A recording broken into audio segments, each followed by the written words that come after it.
আসসালামু আলাইকুম এভরিওয়ান। আজকে আমাদের বাসায় নতুন অতিথি এসেছে, দেখুন। গুলু আজকে আমাদের বাসার গেস্ট। ইনি সব সময় তাহার লেজ নাড়াতেই থাকে, আঁকা বাঁকা মেঠো পথের মতন করে লেজ নাড়াতেই থাকে। মাশাল্লাহ। গুলু, সবাইকে হাই বলে দাও। এই যে মেহমান এখন এসে বাসা পর্যবেক্ষণ করায় ব্যস্ত। কি সুন্দর করে লেজ নাড়াচ্ছে আর সব কিছু ঘুরে ঘুরে দেখছে, দেখুন। ওই সাইডে আসলে আমার বুড়ি নিকিতা বসেছিল, ওই জন্য উনি একদম গভীর মনোযোগের সাথে নিকিতার দিকে তাকিয়ে আছে এবং কি করছে সেটাই দেখছে, এবং আমরাও কি করছি সেটাও দেখছে। আসলে ওকে পেয়ে আমরা অনেক বেশি খুশি হয়ে গিয়েছি, সেই জন্য আমরাও ওকে নিয়ে বসে আছি, ওর সাথে দেখা করছি, কথা বলছি, ওকে দেখছি। মাশাল্লাহ, দেখেন আমার এই ছোট্ট বুড়িটাও কি মিষ্টি, তাই না? মাশাল্লাহ মাশাল্লাহ। এই যে আমার বুড়ি, ওর সব থেকে ভালো একটা দিক হলো আমার ভালো লাগে যে লেজ নাড়ানো। এত সুন্দর করে লেজ নাড়ায় বসে, মানে খুবই ভালো লাগে। আর ও মাশাল্লাহ অনেক বেশি অ্যাক্টিভ।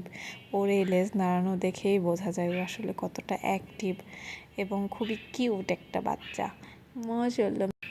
ওখানে পর্যবেক্ষণ করা শেষ, এখন ওয়ার্ড্রপের কাছে এসে একদম লম্বা হয়ে শটাং হয়ে শুয়ে পর্যবেক্ষণ করা হচ্ছে। সাথে আরও তো বিড়াল আছে, আমার মিকি রাজা আছে, টোকিও বুড়ো আছে, সবাই আসলে ওকেও দেখতে আসছে দরজার ওই পাশে। যেহেতু ও নতুন আসছে বাসায় আমাদের, সেই জন্য আমরা ওকে আসলে ডাইরেক্ট ওদের সাথে দেখা করাই নাই।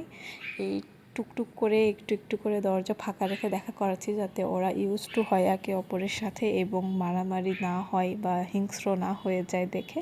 ওই জন্য ওর সাথে দেখা করাচ্ছি একটু দূরত্ব বজায় রেখে। আজকে বিনামূল্যে একটা ঝাড়ুদার পেয়েছি, সারা বাসা ঝাড়ু দিয়েই যাচ্ছে নন স্টপ একদম।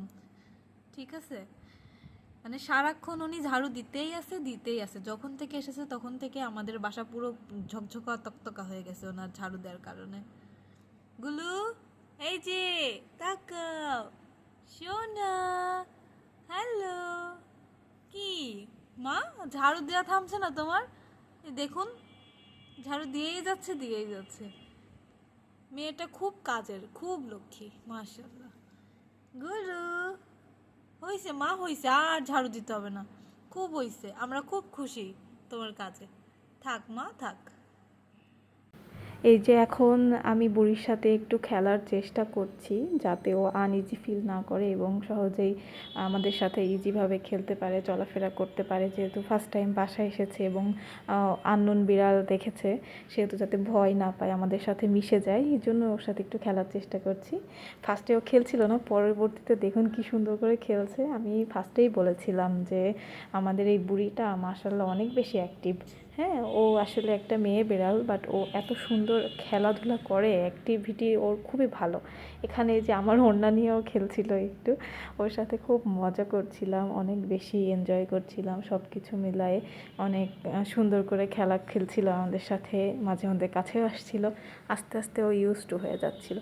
অনেক বেশি খেলা হয়েছে, এখন আমাদের মেয়েটা ক্ষুধা লেগে গিয়েছে, সেই জন্য একটু মাছ এনে ওকে হাতে ধরে খাওয়ানো হচ্ছে। ও কিন্তু হাতে ধরে খুবই সুন্দর করে খাবার খেয়ে নেয় এবং খাওয়াতেও খুব ভালো লাগে, হাত দিয়ে এত মানে ভালো লাগে এবং খুব সুন্দর করে খেয়ে ফেলে, তো এই জন্য আরও শান্তি লাগে ওকে, তাই জন্য একটু হাতে ধরে ধরে খাওয়ানো হচ্ছে।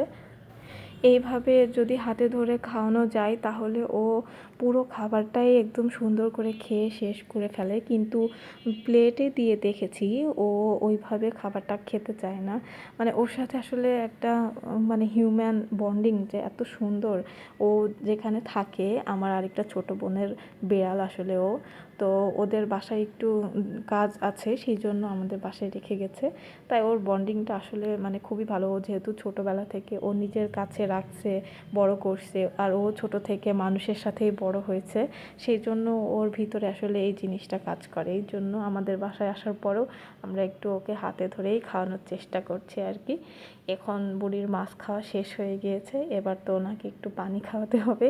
এখানে মজার বিষয় দেখুন, আমাদের বুড়ি ছোট থেকেই না ফিডারে করে পানি খায়। আমার তো খুবই ভালো লাগে ওকে ফিডারে করে পানি খাওয়াতে, কি সুন্দর করে পানি বের করে করে খাচ্ছে দেখুন, একদম কিউট লাগছে, কি কিউট, মাশাআল্লাহ, দারুণ করে পানি বের করে খাচ্ছে আমাদের বুড়িটা। এভাবেও পানি খায় এবং খুবই সুন্দর লাগে আমার এই দৃশ্যটা। আমি এই জন্য এটাও স্মৃতি হিসেবে রেখে দিয়েছি, যাতে আমি এটা দেখতে পারি এবং আপনাদেরকেও দেখাতে পারি আমার বুড়িটা মাশাআল্লাহ কি সুন্দর করে পানি খাচ্ছে। সবাই কিন্তু আমার বাসার বিড়ালদের জন্য দোয়া করবেন, যেন ওরা সবসময় সুস্থ থাকে, ভালো থাকে। এবং আসলে বিষয়টা কি, ওরা ভালো থাকলেই আমাদের